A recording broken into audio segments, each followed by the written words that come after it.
Hello, welcome to Redmen TV. We are live with the Uncensored match build-up show at Liverpool taking on Tottenham Hotspur at Anfield on Tuesday night, obviously with the truncated timescale between the derby and there we thought we'd do it live and see how we got on with it, so you can interact with the show via the comments alongside the video, which is actually that side.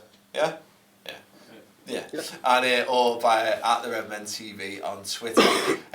Chris is at death's door, so excuse the occasional cough, splutter and blow of the nose, headphone wearers, be warned, be warned. Anyway, I'm joined by Chris Pajak, John Machin. Chris, first and foremost, Spurs are flying.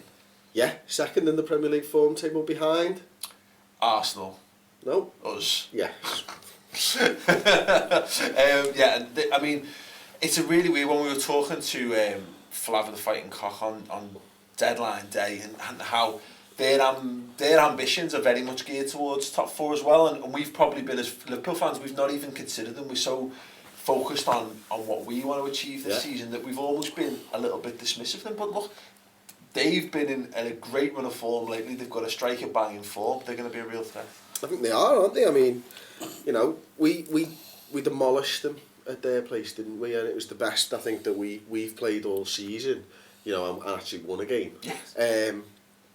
But Harry Kane at the moment, he's just a striker on fire. I mean, that header at the weekend in such a huge game. You know, they've gone 1-0 behind against Arsenal and come back through 2 goals from him, 2-1. Like, and that header was class, full on class. I mean, you can't put a price on a striker who's in that type of form who can finish that well, because his finishing's brilliant. 35 million. You can put a price, you'd be wrong. But I mean, right now, he is just looking lethal. Every time he gets the ball, you're thinking he's going to put it in the back of the net, and it's strange because they had that with Bale a couple of years ago. Yeah. You know, and he wasn't a striker, but every time he picked the ball up, you're thinking, fuck, he's going to score a goal here. Like, and that's what Harry Kane's doing, and the confidence that they're playing with because of that. You know, and they're a strong side, and I think they're getting Pochettino's ways. You know, and I think at the start of the season, much like Rodgers in his first season, we struggled.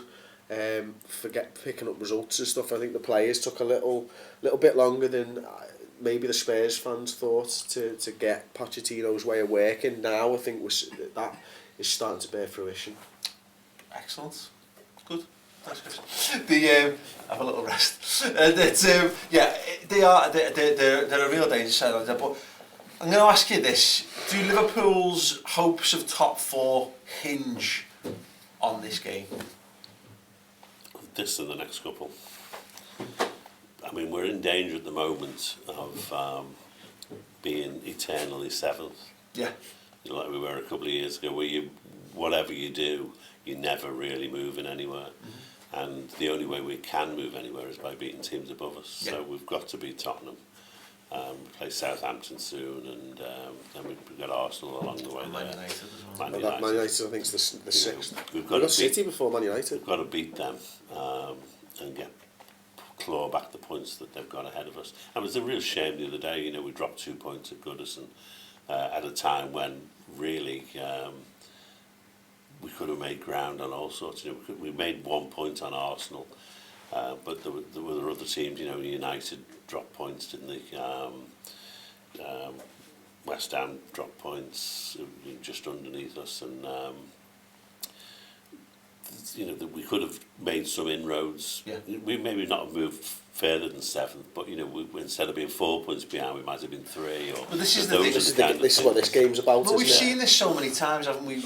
And when Liverpool ultimately have disappointing seasons, I think back to, obviously, 2005 we ended up going on to win the European Cup, which put a real shine on that season, but we were chasing for the top 4. Every time Everton dropped points, we dropped points as well. And this is why I think this month, you know, is so crucial towards our ambitions, because you say we come up against all these teams. Fact of the matter is, if we can't go and beat Spurs at Anfield, then we don't deserve to finish any higher than 7th in the league.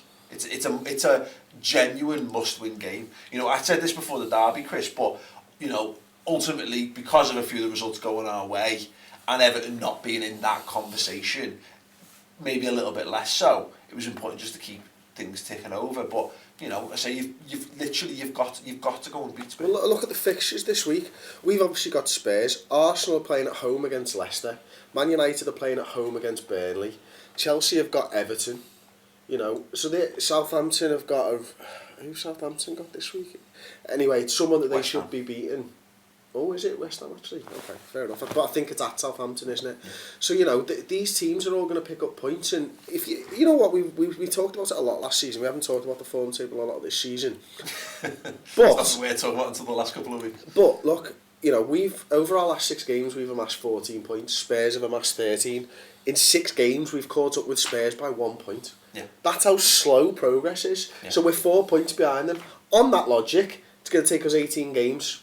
There's not 18 games really to do it in, is there? You know, if you look at it in sort of 6-game blocks like that, it's incredibly difficult to claw back a 4-point gap. Which is why you've got to win your head-to-heads. Got to beat them. Yeah, no, completely agree with that. It also affects goal difference, which might be crucial at the end. Well, that's another thing, and this is the point of this now. We need to get these points under our belt.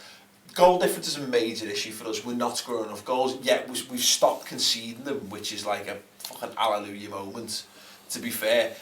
But, you know, we need to start clawing that goal difference and start getting that up, because, you know, you've said it so many times, you can basically pick the order of the top 7 or 8 in the table and the bottom 5 or 6 based solely on the goal difference that they finish on. Absolutely. Every season, the team with the most wins, the team with the second best goal in second, etc., etc. You know, practically all the way down the league, with 1 or 2 exceptions who are marginally out of place. But you know, so on that, this season it's Arsenal at the moment, isn't it? Yeah. Getting fourth. Because are we exactly level with Spurs on goal difference? That's a great question. I'm not sure. Let us know in the We comments. might both be on +6 or something like that. Yeah. And then Arsenal like 17 or 18. I have a think. feeling that we're on 8 and they're on 6. Ah, right, okay. It may be, as you say, close. I'm sure someone on the YouTube comments will tell us. us. The fact is, of course, if you're playing them and stick 2 past them, you know, and I mean, they are, as you say, in a really good run of form after beating Chelsea and then Arsenal, but you know, we are now looking like a side who are really difficult to beat. Yeah.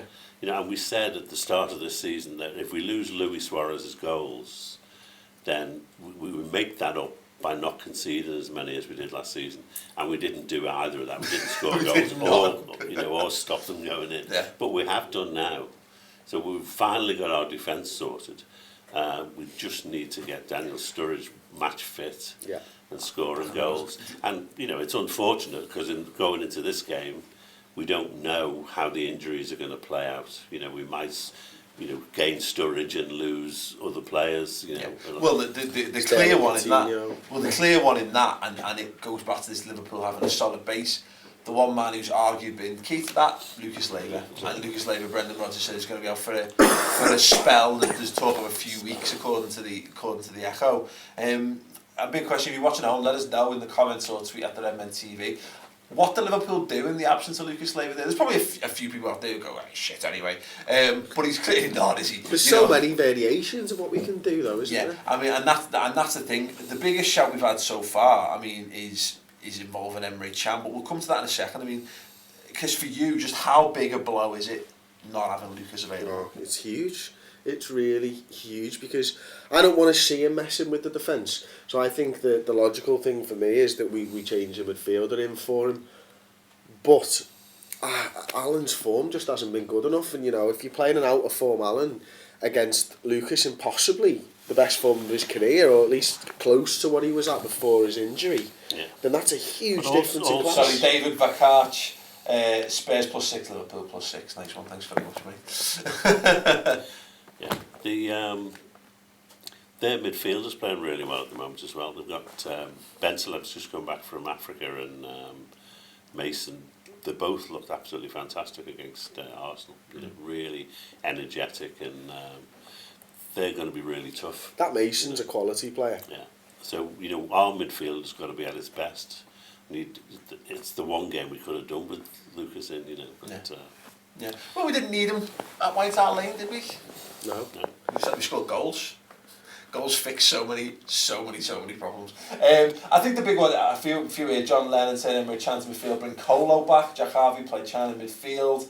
and then people talk about Colo would be fit. Colo's always fit. He's not back. I can't imagine he's going to be back in time, but I don't think Brendan Rodgers didn't mention him though. You know, he did say that Lucas was the only injury that, but then I know Colo wouldn't necessarily come under that. It's not a chance he's going to play. It was last night. Yeah. You know, first of all, he's 32 years old. Two days in between games with a flight back from Africa. It ain't happening. Yeah, yeah. You know, went to extra time as well, didn't it? Yeah.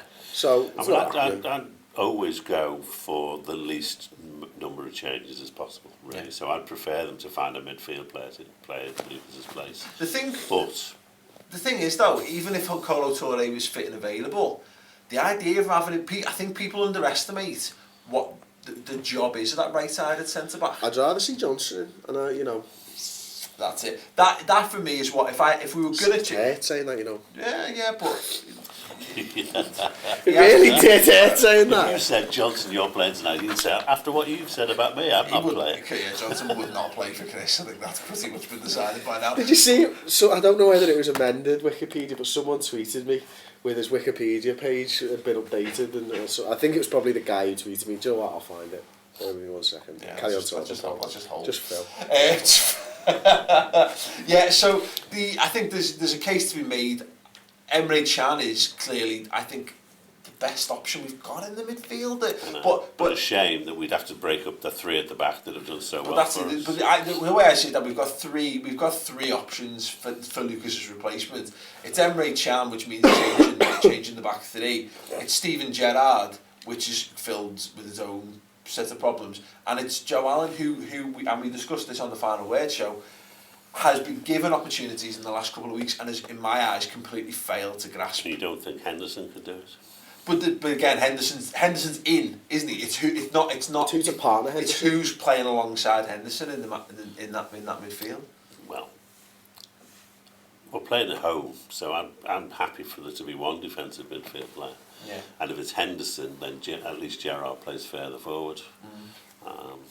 Assuming he plays. Yeah, it's a lot of football for Gerrard as well. You know, in 3 games in under a week, it's a lot. Cup tie at the weekend as well. Yeah, exactly. Glenn Johnson should be good enough to come in and cover that right side. He was his first choice, wasn't he? When he played the three for the first time, it was Johnson on that right hand side. Yeah. Which looks sensible because obviously, you know, he's a defender. He plays on the right. He's got pace and strength. Comfortable on the ball. Yeah. So that would be the obvious. Again, it's just about, do you want to make changes, and do you want to keep them to a minimum or not? Yeah. But Chan, the form he's in, we're all saying that his role is in midfield ultimately. So. Yeah, it's the thing is, how much of the success of our defence has been based upon the shielding provided by the midfield in front of it. So it's kind of like, it's all well and good saying, let's not upset the defence by moving Chan out of it, but ultimately, if we've not got the right players protecting the defence, then the defence is fucked anyway. Yeah, but I don't see Chan as a defensive midfielder in that way. You know, I don't see him like that at all. I don't think you just move Chan there, he does what Lucas will do. No, that's not what happens. Of course he's not going to do what Lucas does, but when you look at what he actually the attributes that he possesses, he's the most defensive of the players we've got available to him because he's playing fucking centre back. Sorry. He's also offers the most in terms of physique. He's got the best engine out of the players we offer. You know, compared to Gerrard, he's got better physical attributes than Gerrard, better physical attributes than Joe Allen. He's playing and he's in form. But that's not what a defensive midfielder does. What sets Lucas apart? Lucas hasn't got the fucking engine to go up and down the pitch. He doesn't need it. No. Emre Can wouldn't need it in that defensive mid position. What Lucas has that none of those midfielders has is a view of the game, and he understands where to be at the right time and to intercept the ball. I don't think Chan's got that. That's what I'm saying. But we're not. But the point's academic. The point is Lucas isn't playing. And what we're saying is, of the 3 players you can fill in that position, who is the better? Gerrard, Allen, and Emre Can. Rossiter's better for all of them. He's injured. Oh, okay. So the point is, they're the 3 players. Who cares? It's not important what Lucas can and can't do. It's that if you're going to drop someone into the defensive midfield position, who is the best of the options we've got available to us? Well, I don't know. That's what I'm saying. Chris. I don't think Chan's the best at that. I'd rather see Gerrard play there, to be honest, than Chan at the moment. Okay. You know, because at least he's done it in the past. Emre Can hasn't done it for Liverpool Football Club. I think it's naive to then change the defence and change the midfield to a defence that hasn't played together and a midfield that hasn't played together. Yeah, okay, that's fine. That's fine. Absolutely fine. The point is, though, is what I say about Steven Gerrard in front of the back three. All we've done all season is moan about the fact that we're dreadful with him. But it's best of a bad bunch, isn't it? He does have, assuming he starts with Sturridge, then at least he has Sturridge to hit with his passes, which he hasn't had anyone all season. When he was playing as the playmaker at the beginning of the season, or after Sturridge got injured, there was no one to pass the ball to, was there? And that was the benefit of him playing there last season, that he had Sterling, Sturridge and Suarez all making runs through. But I mean, I'm not a fan of Gerrard playing there. You know, I'd rather play Henderson there myself. Yeah. Than either of anyone else, to be honest. I mean, that's a good point. There's a case. Do we switch the formation? Do we go to a back four? If you know what I mean, and put Gerrard in that position where it was working. You know, because he's now got, as you say, he's got those options in front of him if Sturridge is playing. You know, do we make those kind of changes? This is ultimately the problem we're faced with, is that, and you know what it is? It's that because Lucas has made himself indispensable to the way we've played, or at least we're about to find out conclusively whether or not Lucas has made himself indispensable, because, you know, already we're talking about, you know, round pegs in square holes. We don't have a natural. We don't have anyone who does that job other than Lucas. And I would genuinely be. I actually think, and I say he's not taking the opportunities in recent weeks. I don't think he'll be a Liverpool player next season. But Joe Allen, for me, is probably the lesser of the evils in that because it's a straight swap. He actually is more defensive minded. He's happier to do a job. He did play there as well the other day, so he's got that under his belt. Yeah. He's already played an hour. I'm just terrified of putting Steven Gerrard in that against, like, you know, the how potent their attacking players. The idea of Christian Eriksen basically just strolling around the park completely unfettered by, you know, the efforts of Steven Gerrard. Like, that's the. I think what we'll have to do, because we haven't got the player who can do it, is use the two players to do it. Yeah. Ultimately, and we'll have to sacrifice something a little bit going forwards, or we'll have to ask a little bit more of our wing backs going forwards. Yeah. Which sounds mental because we're talking about shoring up the defence. But I think if you've got two centre midfielders doing that defensive midfielder role, you push the wing backs up a little bit further and let them sort of help the attack more. Yeah. A couple of shouts here. Adnan Omar says Balao also deserves a chance. But he's crap as a defensive midfielder. Yeah, where is Mario Balotelli's natural position? It's interesting. Obviously, sparks a lot of debate. I've got to the point where just to switch tack completely. Balotelli came in, made his debut against Spurs, didn't he? We were so good, it looked so promising, and it's just not worked for him ever since then. And you know, look, there's a few people saying that, you know, he definitely deserves a chance. Why? What's he done to deserve it? What's he done to deserve it? Well, if you go back to that Spurs game, he could have scored 2 headers in the first couple of minutes. At least one of them was from a cross by Sturridge. There is an argument that you're never going to see the best of Mario unless he's playing with someone else who actually is the main target man. Yeah. And at some point, I think I'd like to see them give it a chance to see whether they work, but I'm not so sure this game is the one. Look, it's clear. Look, Brendan Rodgers made it clear. People said, "Why is he talking about Balotelli in the press?" It's so that we don't have to keep having this debate. He said, you know, players are judged on the work rate in training and the effort they put in on a day-to-day basis. Yeah. If Mario Balotelli's not even being picked for the bench, he's not doing enough in training. And for me, that's fine. You know, because if Brendan Rodgers, he sees him a hell of a lot more than any of us see him, and if he's decided he's not putting the effort in, fucking hell, that's his decision. Decision to make. But you've got somebody who use this. 188. People say Ballard doesn't deserve to play. Thick cunts. He's had the chance to play, mate. He's had countless opportunities to play, and he's been dreadful. You know, and like I say, I keep saying this, and I feel like I'm actually getting bored of saying it. I want him to be a success at Liverpool. I want him to get given a chance and to take it. But every opportunity he's been given, he's not done enough. And you can say, oh, he runs about a bit and what have you. Yeah, he hasn't taken his opportunity. He hasn't taken his opportunities. And if you don't take your opportunities and you don't work hard in training, he don't deserve to play for Liverpool Football Club. It's as simple as that. And, you know, Balotelli's going to get another chance at some point. You know, between now and the end of the season. Will he take it again? There's absolutely nothing to suggest from what we've seen from him that he will take that opportunity. Nothing. You know, it's blind. It's literally, people always go to me for blind faith. That is genuine blind faith on the part of Balotelli. You've seen nothing. Seen nothing by comparatively.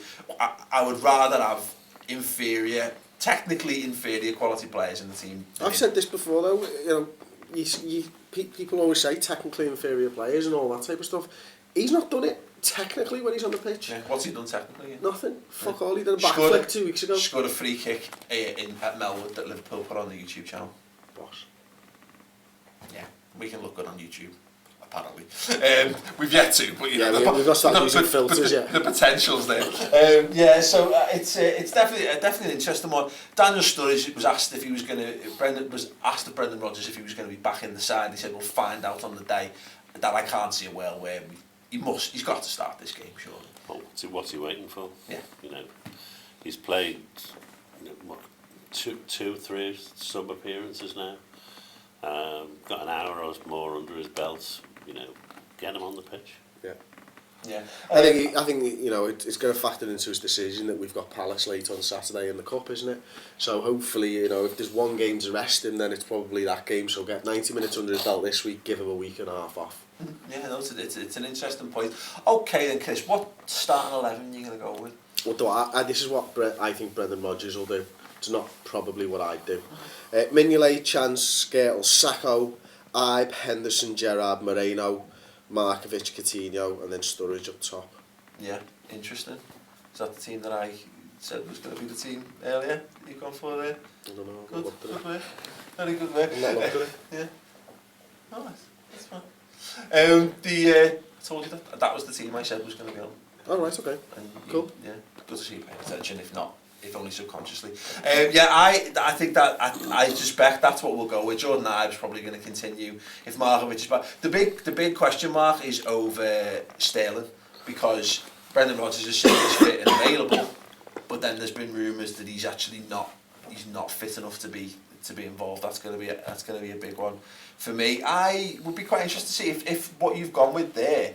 I'd be very interested to see Lazar Markovic playing in a more advanced role, because I think he's definitely come into his own playing that right wing back or even left wing back. If you take the defensive responsibilities away from him, let him concentrate on his ability going forward and his ability to beat people and pass. Yeah. The only thing is that when we saw him move centrally a couple of weeks ago, he faded out of the game. I think that might have been Sunderland. You know, he looked very good playing on the wing back, getting into advanced positions, but less effective when put in the tighter spaces. For me, the key man in this game for Liverpool is Phil Coutinho, and if he's fit and he's available and he starts, this game is going to be won or lost, dependent upon the level of performance he's able to put in. Because we saw against Everton our attacking threat drop dramatically once he was taken off the pitch, so we'll have to see on that. Do we have any more points? Derby hangovers.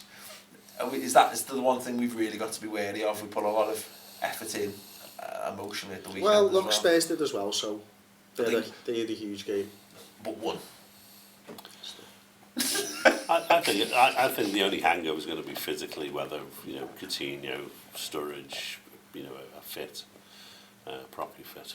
Yeah, great. Okay, score predictions, Dad. How do you think it's going to go? Well, I think we're now very difficult to beat, so I think another clean sheet, 2-0. Good. Okay. 2-0 as well. And I'd just like to add that if Lallana's fit as rumoured, I'd play Lallana instead of Markovic there. Okay, interesting shout. Yeah, I'm happy either way. Let us know your starting 11s, etc., and thoughts on anything we've discussed in the comments, alongside, underneath, or at the Redmen TV on Twitter. I'm going to go with... I like the sound of 2-0. Let's go with that. I think the most important thing, is stopping Harry Kane from scoring. I want Coutinho and Sturridge to be the tail of this game, not Eriksen and Kane. And I think if we can do that, then we'll win this game well. And that'll be a good way to kick our season on, and not before time as well. Anyway, thanks very much for watching. Give the video a big thumbs up if you're watching it live. Legends. Thanks very much. And if you're watching it, on demand, then you're also legends. But just obviously with busier lives during the day. Jobs and stuff. Don't forget to join us as well before Palace. Oh, yeah, great. Right, that'll be boss. FA Cup games, amazing. Right, yeah, thick and fast. Thanks very much for watching. Give the video a thumbs up, comment below, and we'll see you after the Spurs game. Cheers.